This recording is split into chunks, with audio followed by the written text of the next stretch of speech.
Hello students, कैसे हैं आप। मैं हूं आपके साथ आपका मैथ्स टीचर परमजीत। और स्टूडेंट्स, आज हम बात करेंगे आपके सॉल्यूशन ऑफ लीनियर इक्वेशन के थर्ड वीडियो की। आज हम इसमें डिस्कस करेंगे स्पेशल काइंड ऑफ प्रॉब्लम्स। जैसे लिखा है find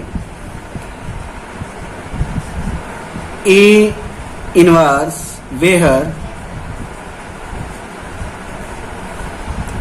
A is equal to 1, 2, minus 3, 2, 3, 2, and 3, minus 3, minus 4.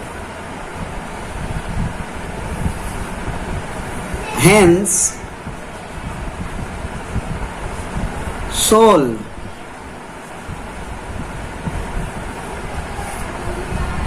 x plus 2y minus 3z equal to minus 4, 2x plus 3y plus 2z equal to 2, and 3x minus 3y minus 4z equal to 11.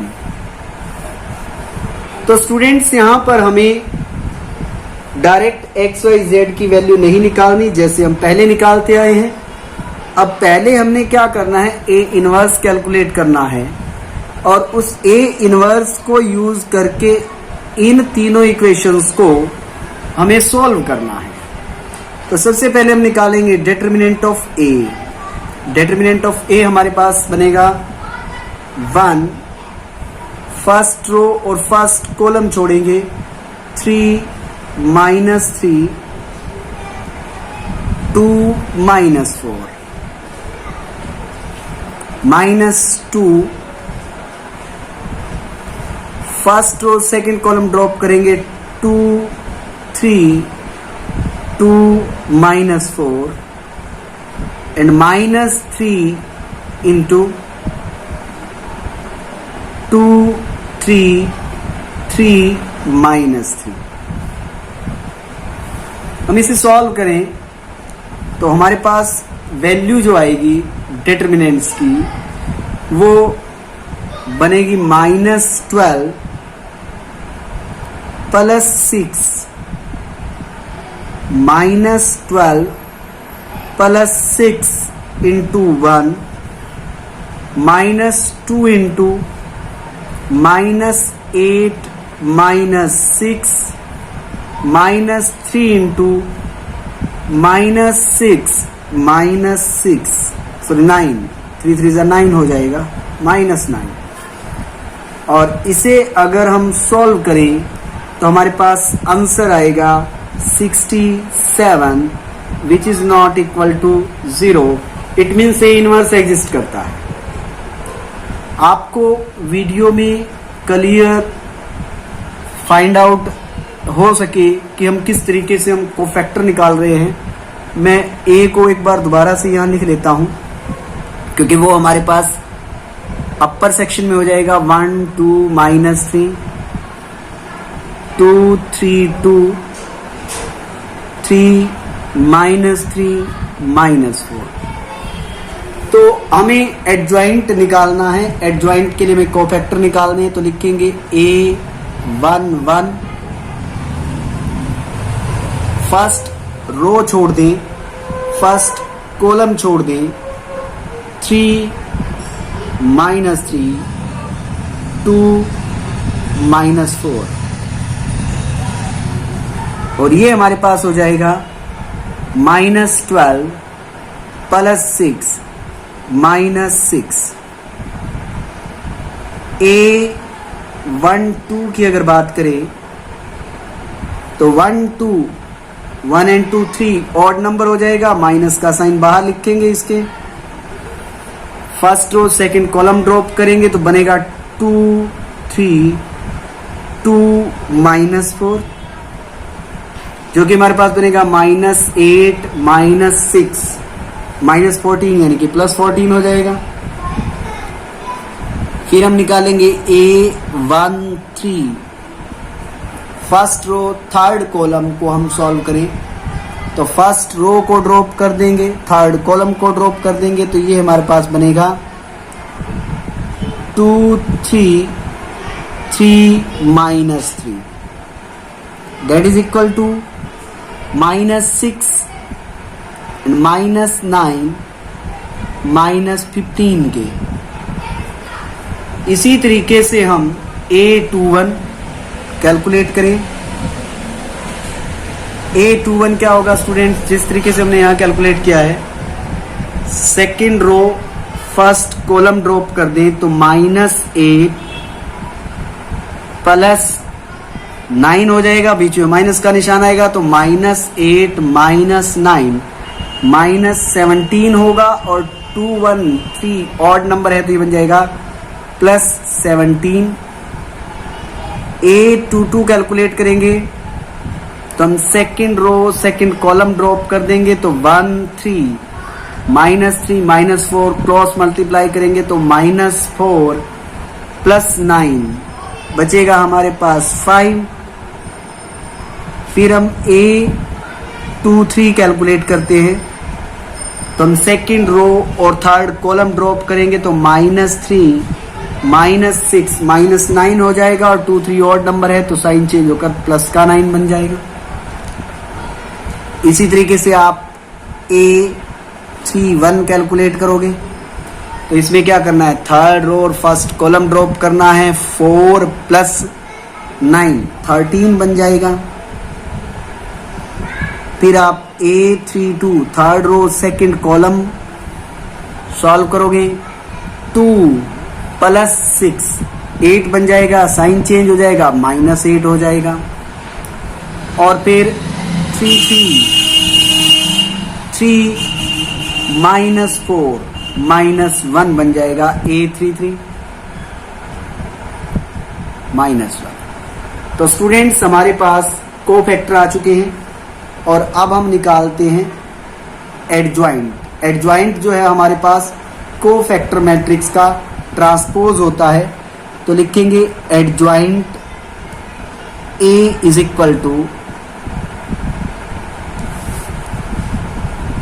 A11 A12 A13 A21 A22 A23 A31 A32 A33 = हो जाएगा ये हमारे पास, क्योंकि हमें इसका transpose करना है, तो बनेगा -6 14 -15, फर्स्ट रो फर्स्ट कॉलम में कन्वर्ट हो जाएगी, second row 17 5 9, third row third column में 13 -8 एंड -1। तो ये हमारे पास स्टूडेंट्स एडजॉइंट आ गया है।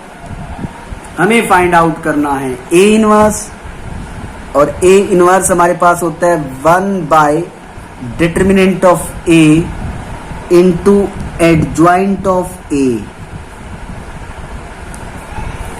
तो 1/डिटर्मिनेंट हमारे पास 67 है, तो 1/67 -6 17 13 4 14 5 -8 -15 9 -1, जो कि हमारे पास एडजॉइंट A की वैल्यू थी। तो ये हमने A इनवर्स निकाल लिया स्टूडेंट्स। अब ये क्या कहता है कि आपको A इनवर्स को यूज करना है, क्योंकि उसने बताया हैंस फाइंड, यानी कि जो आपके पास ये रिजल्ट आया है, इस रिजल्ट को यूज करके हमें इक्वेशंस को सॉल्व करना है। तो अब हम इसको कैसे करेंगे, इस पर नजर डालते हैं।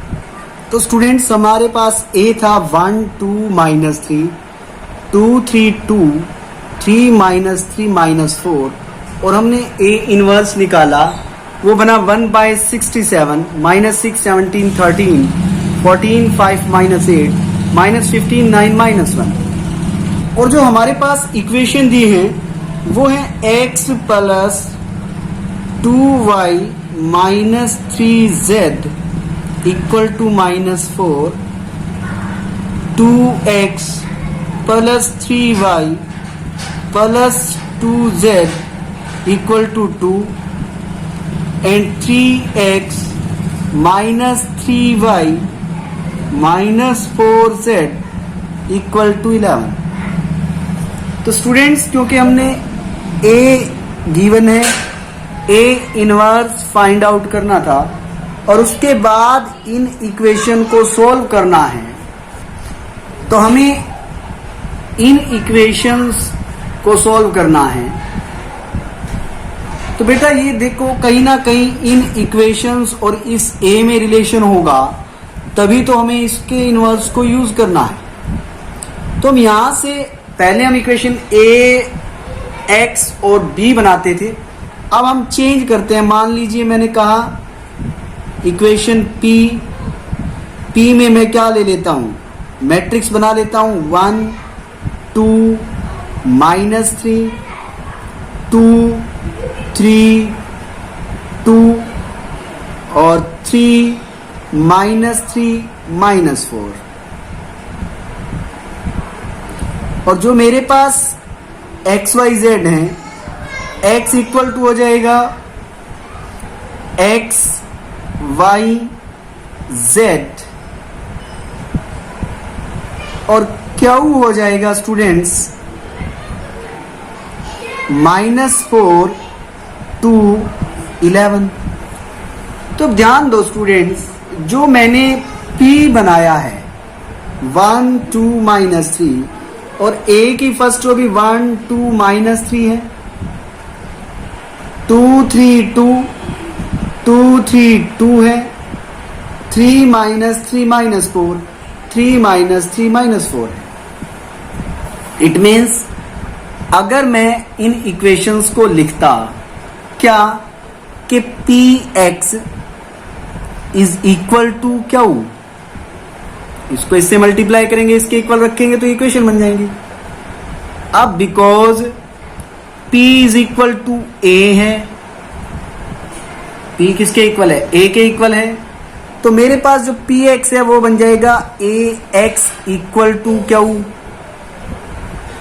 और मुझे किसकी वैल्यू निकालनी है, x की वैल्यू निकालनी है, तो x इक्वल टू बन जाएगा a इनवर्स Q। x किसके इक्वल बन जाएगा, a इनवर्स Q के। और इनवर्स जो है स्टूडेंट्स हमने ऑलरेडी निकाल रखा है।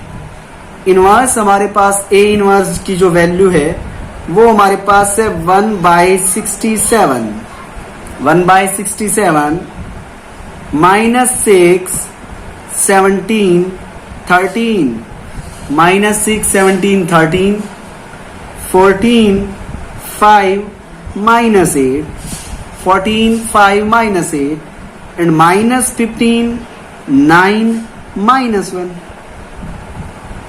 -15 9 -1। और हमने इस a इनवर्स को मल्टीप्लाई किससे करना है, Q से मल्टीप्लाई करना है। और Q हमारे पास है -4 to 11। और जब आप इनकी मल्टीप्लाई करेंगे तो आपके पास जो वैल्यू आएगी वो वैल्यू आएगी 1/67। ये तो एच रहेगा, स्केलर है, 1/67 और वैल्यू आपके पास आ जाएगी 201 -134 एंड 67। और जब आप इसको 67 से डिवाइड करेंगे तो आपके पास आंसर आएगा 3 -2 एंड 1 मीन्स x की वैल्यू हो जाएगी 3, y की वैल्यू हो जाएगी -2 और z की वैल्यू हो जाएगी 1। यानी यहां हमने x की वैल्यू निकाल दी है वो है 3, y की वैल्यू निकाल दी है वो है -2, z की वैल्यू निकाल दी है वो है 1। तो इस तरीके से हमने x y z की वैल्यू को कैलकुलेट किया है। नेक्स्ट की बात करते हैं, आगे किस तरीके की प्रॉब्लम हो सकती है। तो स्टूडेंट्स ये हमारे पास सेकंड टाइप की प्रॉब्लम है। इसमें क्या कहा है कि a is equal to 2 -1 1 -1 2 -1 1 minus 1 2 है, और बी हमारे पास है 3 1 माइनस 1 1 3 1 माइनस 1 1 3। फिर कहते हैं find A B and use this result to solve these 3 equations. यानी कि हमारा पहला जो काम है वो ए बी फाइंड आउट करना है। तो हम ए बी फाइंड आउट करते हैं। A B is equal to matrix A लिख लेंगे, और मैट्रिक्स ए हमारे पास है 2 minus 1 1 minus 1 2 minus 1 and 1 minus 1 2, और मैट्रिक्स बी है हमारे पास 3 1 माइनस 1 1 3 1 माइनस 1 1 एंड 3। तो स्टूडेंट्स पहले हम इनकी मल्टीप्लाई करते हैं, और मल्टीप्लाई करने के लिए हमें पता है फर्स्ट रो की मल्टीप्लाई पहले फर्स्ट कॉलम से होगी। तो 2 की मल्टीप्लाई 3 से हो जाएगी 6, माइनस 1 की मल्टीप्लाई 1 से हो जाएगी -1, और फिर 1 की मल्टीप्लाई हो जाएगी -1 से, वो भी बनेगा -1। मतलब 6 -1 -1 6 -1 -1।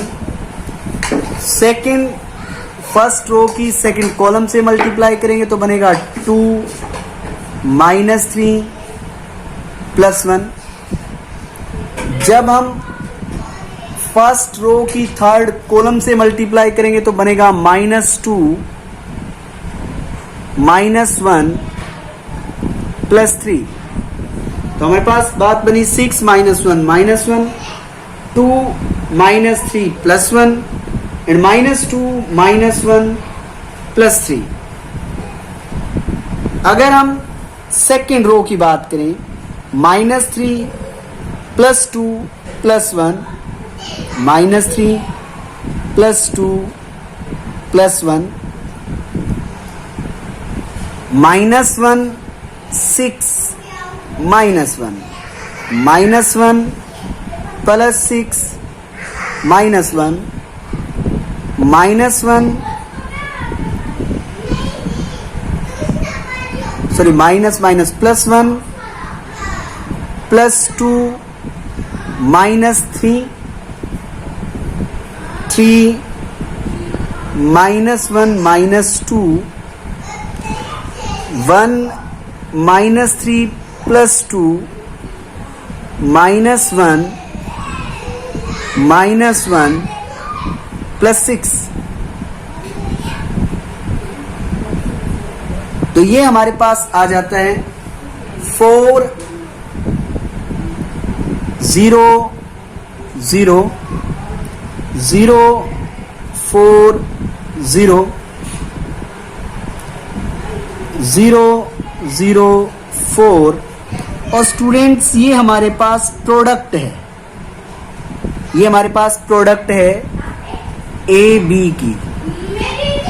ए बी की प्रोडक्ट जो हमारे पास आई है वो हमारे पास आ गई। अगर हम इस मैट्रिक्स में से 4 को कॉमन आउट निकाल दें, ये हमारे पास यानी ये हमारे पास बन जाएगा 4 × 1 0 0 0 1 0 0 0 1। तो इसका मतलब ये हुआ स्टूडेंट्स कि जो हमारे पास A B is equal to आ गया 4 आइडेंटिटी, और दोनों तरफ अगर मैं बी इनवर्स से मल्टीप्लाई कर दूं या दोनों तरफ ए इनवर्स से मल्टीप्लाई कर दूं तो A inverse into A B is equal to 4 A inverse हो जाएगा। इट मीन्स ये आइडेंटिटी हो जाएगी, आइडेंटिटी की बी से मल्टीप्लाई बी बन जाएगा, तो बी इज इक्वल टू आ जाएगा हमारे पास 4 ए इनवर्स, और हमारे पास A inverse is equal to बन जाएगा 1/4b 1/4b। स्टूडेंट्स ये हमने एक रिलेशन फाइंड आउट कर लिया कि A inverse is equal to 1/4b है, और इस रिलेशन को हम यूज करेंगे। क्या यूज करेंगे? हम इन इक्वेशंस को सॉल्व करने की कोशिश करेंगे। हमारे पास जो वैल्यू आई A B is equal to, ये हमारे पास बन गया है 4 आइडेंटिटी। 4 आइडेंटिटी। तो स्टूडेंट्स अब ध्यान दें आप, अगर आप इन्हें ध्यान से देखें तो आप एक चीज पाओगे कि अगर मैं यहां चलूं 2 -1 1 2 -1 1 -1 2 -1 -1 2 -1 एंड 1 -1 2 1 -1 2, वही सिस्टम आ गया यहां पर। अगर मैं P Q और X लिखूं, P इज इक्वल टू मेरे पास क्या हो गया स्टूडेंट्स? P मेरे पास आ गया है 2 -1 1 -1 2 -1 एंड 1 -1 2। X हो गया स्टूडेंट्स X Y Z, और Q हमारे पास बन गया -1 4 -3। तो स्टूडेंट देखो A और P, इन दोनों मैट्रिक्स को अगर ध्यान से देखें तो हमारे पास मैट्रिक्स A और मैट्रिक्स P सेम है। इट मीन्स इस A की जगह मैं क्या लिख सकता हूं? P लिख सकता हूं। तो ये मेरे पास बन जाएगा PB is equal to 4 of identity. PB is equal to 4 of identity. लेकिन एक बात और है हमारे पास, हमें पता है कि PX इज इक्वल टू है Q के, एंड PX किसके इक्वल है? Q के इक्वल है। तो यहां से मैं P की अगर वैल्यू निकालूं, क्योंकि मुझे P इनवर्स चाहिए होगा, तो X इज इक्वल टू किसके बनेगा? P इनवर्स Q के।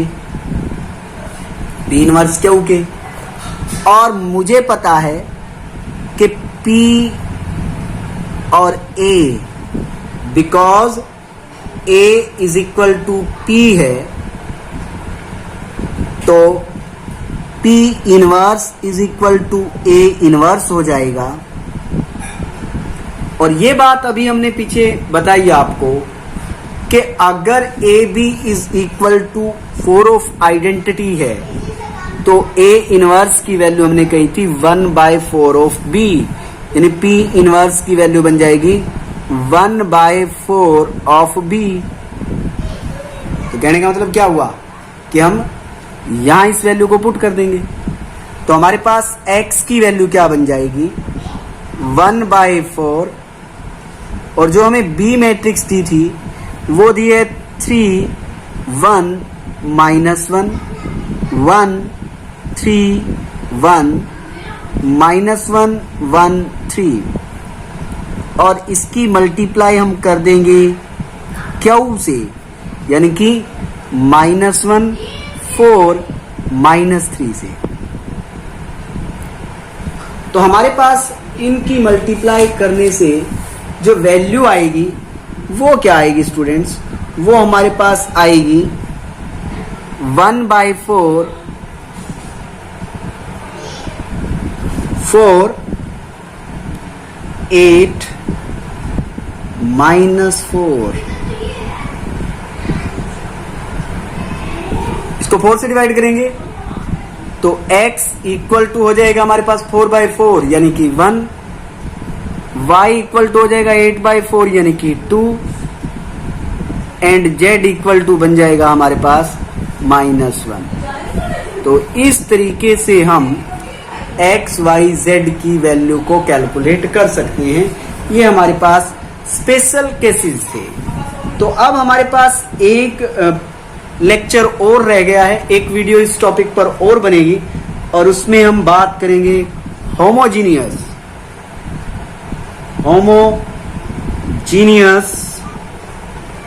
इक्वेशन के बारे में।